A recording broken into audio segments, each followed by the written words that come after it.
날 항상 보호하시고 내 방패 되옵소서. 그 풍성한 참 사랑을 네 능히 끊을 소냐. 날 구원하신 예수는 참 좋은 나의 친구. 기도하겠습니다. 살아계신 하나님, 감사합니다.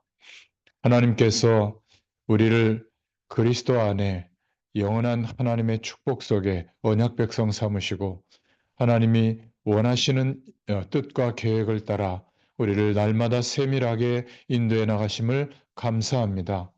약속의 말씀을 붙잡고 주님을 바라보게 하셔서 우리가 지금 어떤 위치에 있는지 또 무엇을 위하여 어떻게 살아가고 있는지를 분명하게 알게 되도록 주님께서 우리에게 은혜를 베풀어 주심을 감사합니다.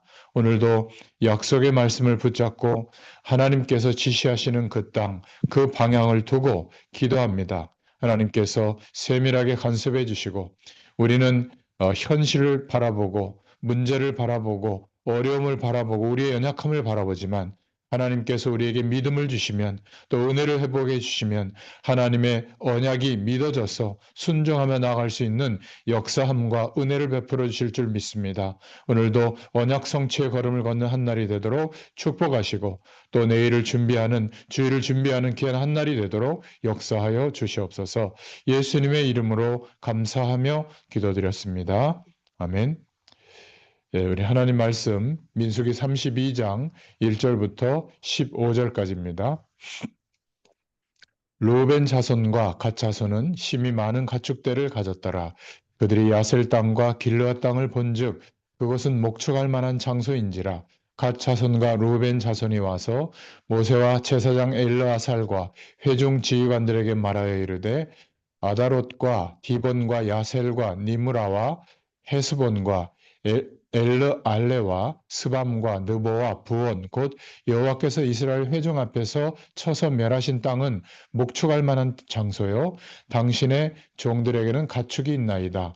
또 이르되 우리가 만일 당신에게 은혜를 입었으면 이 땅을 당신의 종들에게 그들의 소유로 주시고 우리에게 요단강을 건너지 않게 하소서.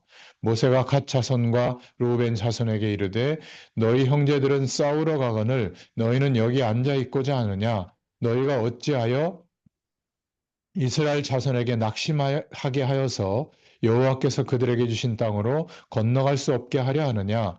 너희 조상들도 내가 가데스 바네아에서 그 땅을 보라고 보냈을 때에 그리하였었나니 그들이 에속을 골짜기에 올라가서 그 땅을 보고 이스라엘 자손을 낙심하게 하여서 여호와께서 그들에게 주신 땅으로 갈 수 없게 하였었느니라.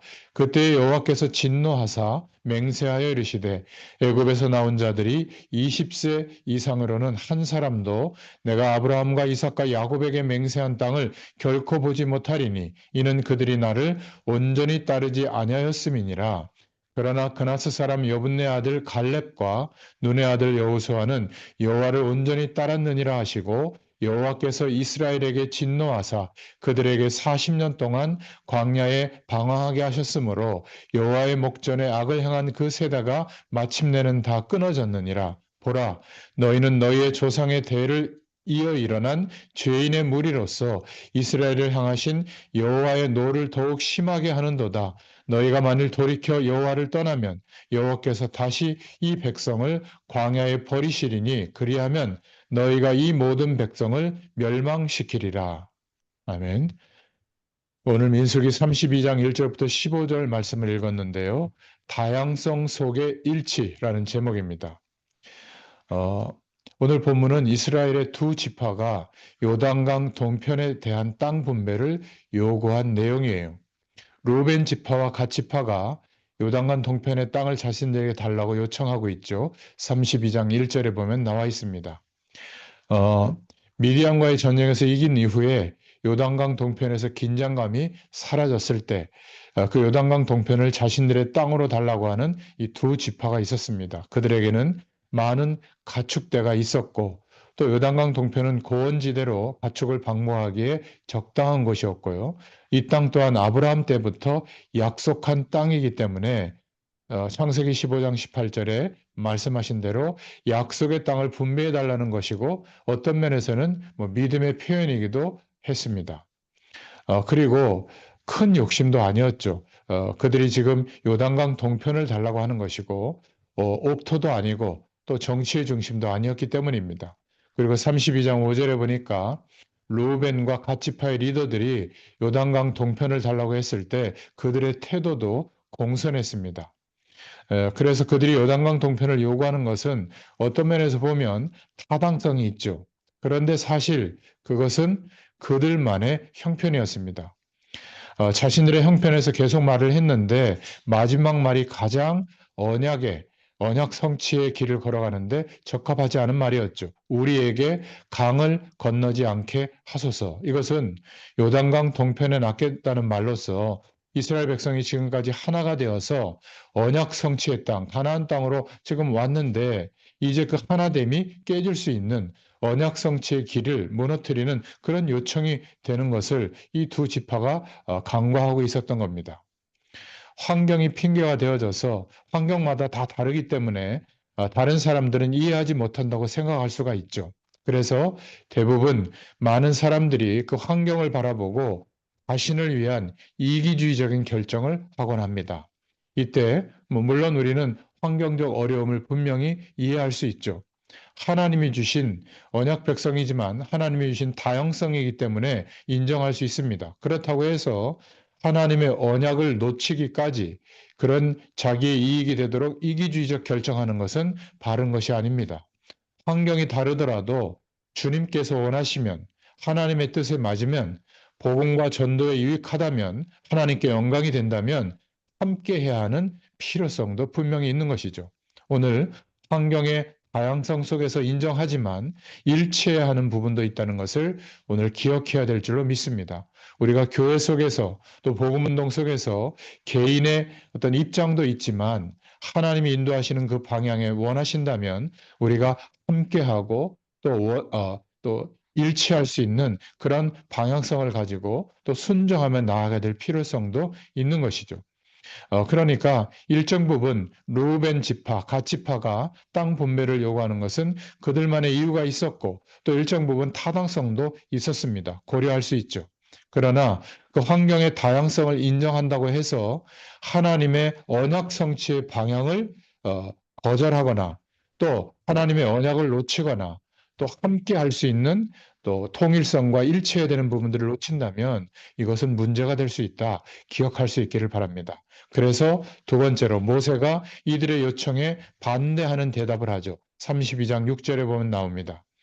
루벤 지파와 갓 지파의 요청을 들은 모세는 그것을 심각하게 생각했고 그 요청을 반대했습니다. 특별히 그들이 요단강 동편에 남겠다고 하는 말에 강한 반대를 모세가 했습니다. 왜냐하면 지금까지 함께 해온 이스라엘 백성들의 통일성, 언약 성취의 걸음을 걸었던 거, 드디어 가나안에 입성을 해야 되는데 그 방향과 통일성이 깨지는 것이었기 때문에 그랬습니다. 그러면서 너희들의 조상이 가데스 바네아에서 정탐꾼으로서 보고를 잘못한 그것 때문에 백성들이 낙심함으로 언약을 놓침으로 가나안 입성이 무산되었던 그런 것을 중점적으로 모세는 지적하고 있죠.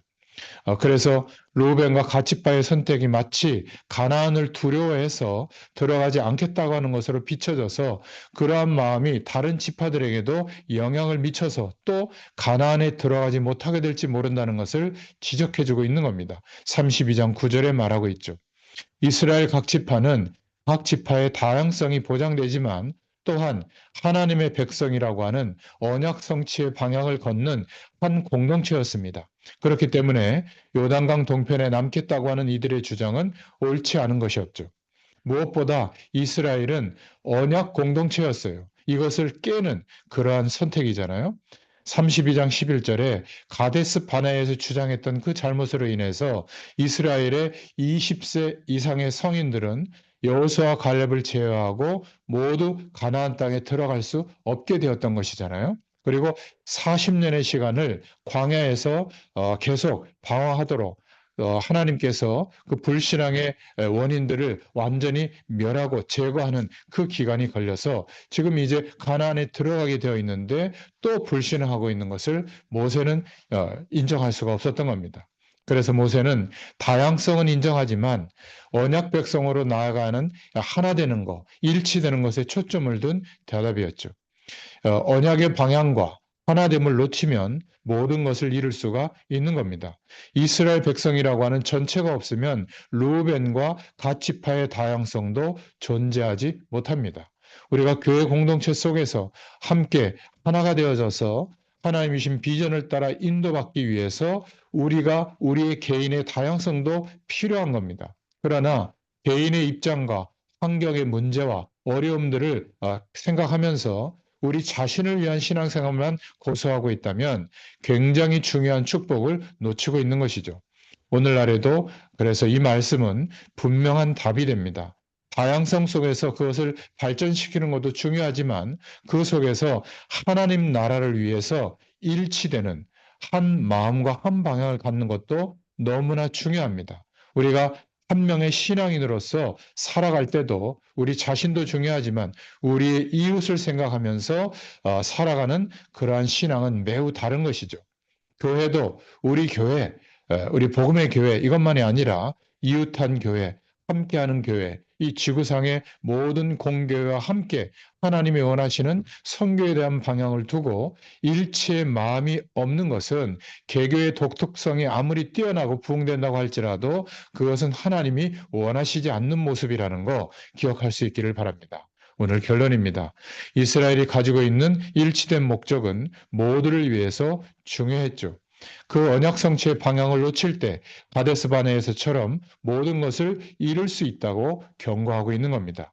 일치를 생각하지 않는 개인의 독특성과 다양성은 모두를 무너지게 할 수도 있다. 기억할 수 있기를 바랍니다. 우리는 하나님 나라의 하나님의 백성이라고 하는 일치된 마음을 가지고 항상 인도받기를 바랍니다. 나만의 신앙이 아니라 교회 구성원에 대해서 나의 교회만이 아니라 모든 교회에 대해서 사랑의 마음을 가지고 열고 인도받아야 될 줄로 믿습니다. 하나님과 하나님 나라의 일치된 관점을 보지 못하면 자기도 모르게 열심히 한다고 하는 것이 하나님의 적대자가 될 수도 있다는 것을 기억해야 됩니다.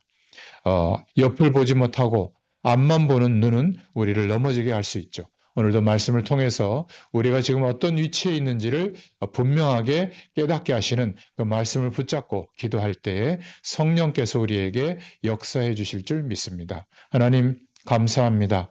오늘도 생명의 말씀을 허락해 주시고 언약 백성이 걸어가야 할 분명한 방향과 구체적 내용을 말씀으로 깨닫게 해주셔서 감사합니다.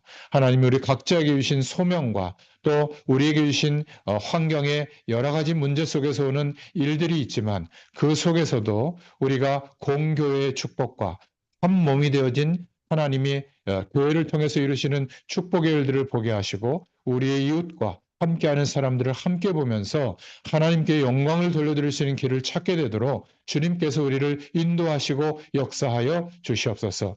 그 방향으로 나아갈 때에 교회 공동체마다 든든히 세워지는 능력의 공동체가 되도록 역사하실 줄 믿습니다. 감사드리며 예수님의 이름으로 기도드렸습니다. 아멘. 계속 기도합니다.